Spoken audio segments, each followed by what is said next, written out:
protection against gender-based violence. We take a lot of legal issues around for women. And these issues for us range from, as I said, gender-based violence, but they also range on the infringement of rights on women and children. Be it workplace infringements, be it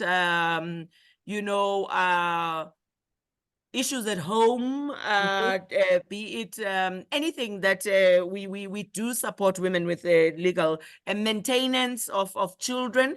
And I think that also would fit nicely with your project, because then, for instance, like the girl that you were mentioning, we could have taken a legal issue here and make it a legal issue, and do. We do a lot of campaigns, and we partner with advertising agencies, and most of these agencies, they do our work pro bono and come up with beautiful campaigns. And it depends on in terms of what we're working on, but most of what we work on, as I said, is a gender lens, and therefore why I took this call from you guys, because it was really around the fact that you work with women in particular. But I think what's also where I see a fit a lot is that we provide psychosocial services, and our psychosocial services are around social work. They're provided by, we've got about 74 social workers, and including social auxiliary workers. And that is where we provide counseling, mental health issues, where we provide even for children. And I can also see us counseling that girl, taking it through, or that woman, who whose land has been taken, helping her through a legal process, helping her through our social work, so that they can get back up on their feet. So that's basically where I am seeing thinking. But also when I was looking, and I think our biggest thing is also the gender equality. We really push for gender equality and do a lot of trainings around gender equality, because I think I saw that you also have that. And not that I know that for sure, before you start all these other programs, is that women must understand gender equality, must take their space, and women and girls as well must take their space, and understand the importance of taking their space, and why it is important for them to take this, and that they matter, So we do a lot of work. Even before you even do gender-based violence training, a woman must understand why gender-based violence happens. It is also because it happens, I think. And we do support, because we shelter women, and like I said, women who are running away from their homes for many, many, many different reasons. We shelter them for a year with their children, because we used to shelter just women, and then we find that, women, once you shelter them running away from whatever situation that they're running away from, you end up they end up missing their children. They end up being worried about their children. And that has also then led us to get into the education space, because once we take children to shelter them, and we shelter about 147 women in our shelters, and children, and we therefore, that's where the skills stuff comes in, especially even for children. That's also where the schooling, where we've then been put into the education space, because we need to assure and make sure that those children, when they're in our shelter, they go to school, and we bring in after school programming, we bring in tutoring for them, because we understand that they come from a situation, whatever the situation may be, while they are also, as I said, receiving mental health work or psychosocial support, so that they get back up on their feet. And we do a lot of interesting programs around that. And that will be for them, for instance, to dream again, We do a lot of healing work, and not just psychosocial support, but you know, where you do meditation in our centers, where we do yoga in our centers, where we do gym in our centers, just to avoid, you know, depression. But we also would take the children on tours, and I think in your space it would be nice to take children through to mining tours, for them to or even career expos around mining.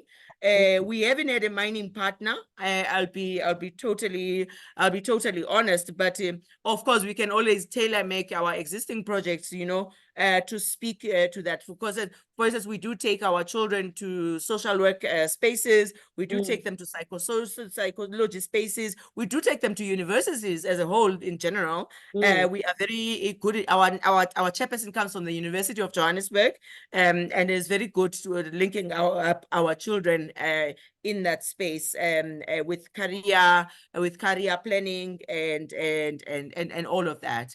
And now what we are trying to do is also, we are trying to, without the mothers, we are trying to see if we can take young women from as young as 18 years old, and I think that would be a ripe age for you guys, because they are treated in South Africa as adults. I'm not sure about your age limits on your side. So and it's also we have been in the loan space. I will not lie, we haven't done loans, but I was taken by your grant space. We do, because we're a big organization in South Africa, and an old organization, having worked for 40 years in the space. We do we sometimes receive a grant that requires us to do small grants to community-based organizations that may not have the systems, but we also do grants in terms of we do these grants, but we're also to do capacity building of these small NGOs, like the NGO that you are mentioning that found the young girl. So we would do that. But I think we can, because we've got very strong and proper structures and strong capacity building structures of this, is that we can do loans. But we have numerous partners, like I said. In fact, I was even thinking, because through the Ford Foundation, I don't know if you know Ford Foundation, we have been trying to speak with Benchmarks. I don't know, have you heard of Benchmarks? Yes.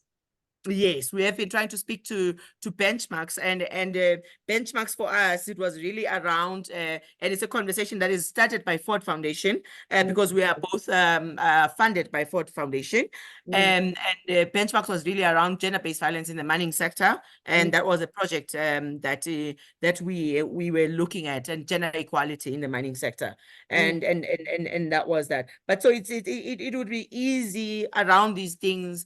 I think we try and look at the whole tapestry of women, but we look at women who are victims of the system, and girls who are victims of the system, and we do a lot of activism, and activism is a bit different from advocacy sometimes. In fact, I just came from a march. Oh, interesting. I was marching the most of this morning with my team. That's also healthy, you know. Yes, and we are marching against the Department of Social Development, which has taken money away from over 1,000 NPOs working in the sector with children and all of that. So within that, we are part of different coalitions that and you're with your teddy bear clinics who provide particularly mental health services for children, and especially girls. So I don't know, that is in a nutshell. I think our impact, and I'll just speak to our impact in terms of a yearly impact so far, is that through our direct programs, we reach a year 13,000 women and children, and it's difficult for us to separate, even though yes, we are women, we're feminist led, and it's difficult to separate children a little bit from mothers and make it girls only, you understand? So we do take in boys. Our centers are like that. We have family units. Let me put it that way.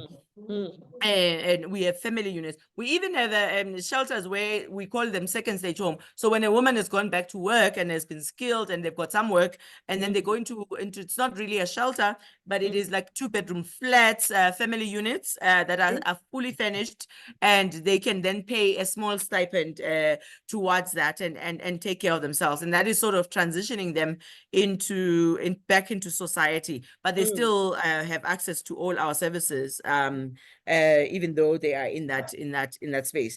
Yes, and I said we are so much involved in research. We've got a lot of research partners. That's basically in a nutshell. So 13,000 women and children, but mainly women, let me put it that way. It's mainly women that we count in that.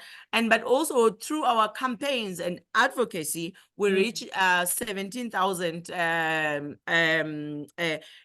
that would not only be women, because when we talk gender equality, we are also calling on men and boys, to stop being perpetrators of gender inequality in this country.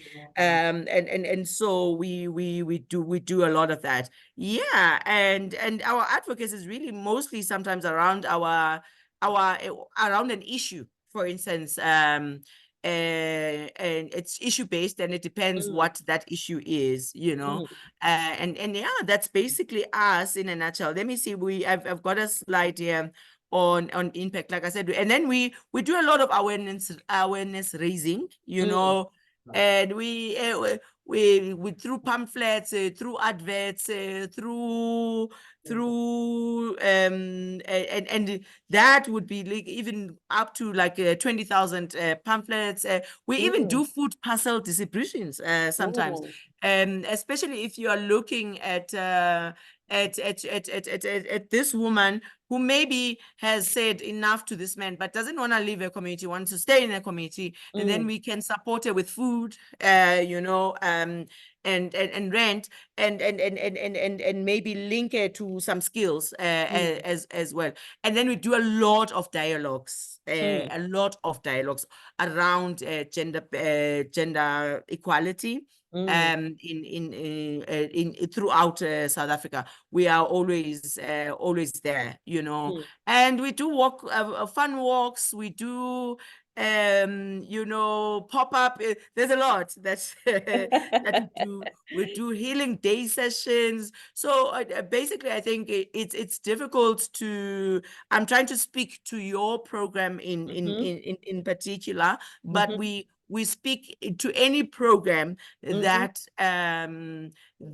is seeking to empower women, that is seeking to advocate against gender inequality in this country, and provide services and provide a space, in whatever way, whether it is research or whether it is to inform our advocacy campaigns, and all of that. Yeah. So I think I will leave it there so that we can ask questions, and then we even do telephone counseling, also we even do support groups as well, because women in numbers and shared pain is always better than carrying the burden alone. So we end up, because gender inequality will lead you into places that you don't know, and sometimes it looks like all over the place, but